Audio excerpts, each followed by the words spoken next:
What is up, you guys? I'm so excited to be recording my first Halloween tutorial of 2017. Y'all like my backdrop I have going on? Because I was super excited about it. So let's get started. I'm going to be applying the basic foundation I use all the time since I'm pale anyway. But if you can, take a lighter shade of foundation, or you can use white cream paint if you have that as well. Then next I'm going to be taking Kat Von D's concealer, which is straight up white as you can tell, and just putting that on my high points of the face. I had to do this part twice because for some reason once you start blending this concealer out it kind of loses its pigmentation, so I just added another layer up there. Next I'll be taking Kat Von D's Shade and Light palette to use as contour for my cheeks, and yes, this is the eyeshadow palette. You can use eyeshadows as contour. And as you can tell, I put way too much on, but that's okay. When in doubt, blend it out.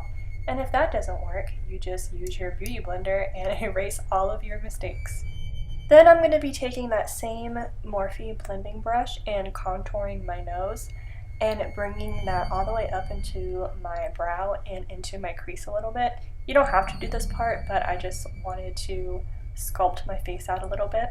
Then I'll be doing my eyebrows. So lately I've been going through a phase where I've been shaving off half of my eyebrows so I can define them however I want. You obviously don't have to do that. There are so many tutorials on how to glue your brows down, so definitely look that up if you want to make your brows really arched and long and crazy like I did for this tutorial.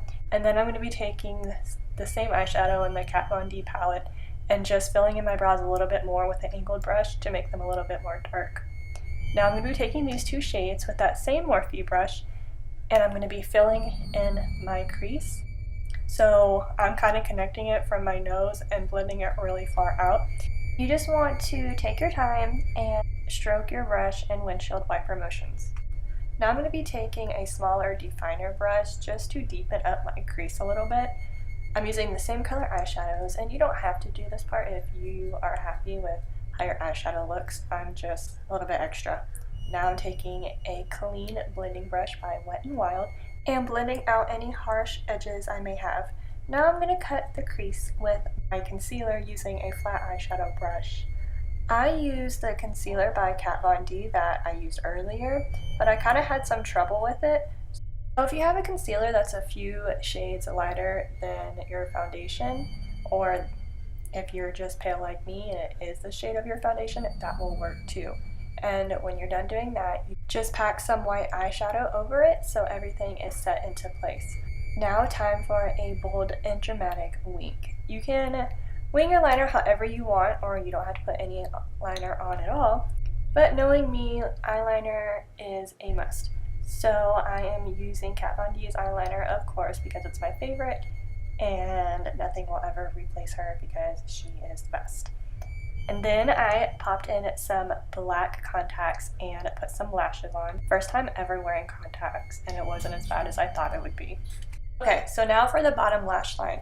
I'm going to be using these same exact colors that I did for the crease, and I'm going to be focusing more on the outer corner and really buffing that out. I also decided to darken up my brows with some black eyeshadow just because I felt like they were getting a little lost with the eye look. And then I'll be applying some liquid lipstick by NYX. I'm going to put all the products I use down in the description box, so if you want to purchase them yourself, they will be listed down below. Okay, time to turn into a clown. I'm going to take a lip liner and outline where I want the lines on my face. This is probably the best way to do it instead of just going in with red paint right away or red lipstick, which is what I'll be doing. So I did this first so I can just kind of outline everything, which is probably the best option so it can come off a little bit easier in case you make a mistake. Just take your time with this and have a reference picture nearby so you can keep on looking at it, and that's probably my best tip to give you. And now I'm going to be taking a brighter red lipstick and then a flat eyeshadow brush and just kind of going over everything, and I also put some on the middle of my lips just to give it like a cute ombre effect.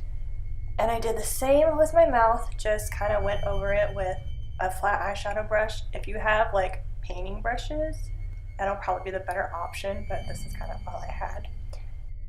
And of course where the red is, you want to set that with a red eyeshadow so it doesn't smear and get all over the place. And if you mess up, you can just take some concealer and erase all your mistakes. Okay, so this is the part that was really challenging for me because I was really upset with how the lines turned out since I didn't have good enough brushes to make precise lines with. So I improvised and smeared the bottom where my face is, took some purple cream paint, and took a brush and just kind of smeared everything and made it purple. And then I'm going to add some blood around my mouth so it looked like, I don't know, I ate somebody. Don't ask me where I went with this, I just improvised. And I just kind of smeared some blood all over my face. And that is it, you guys. Thank you so much for watching. I have another tutorial for Halloween coming up. And if you haven't already, please subscribe and like this video. Y'all's support means the world to me, and I can't thank you enough. And here's the cute surprise I promised y'all. My new baby Zeke. Follow me on Instagram to see his story. Bye. You're meant to do this. You're meant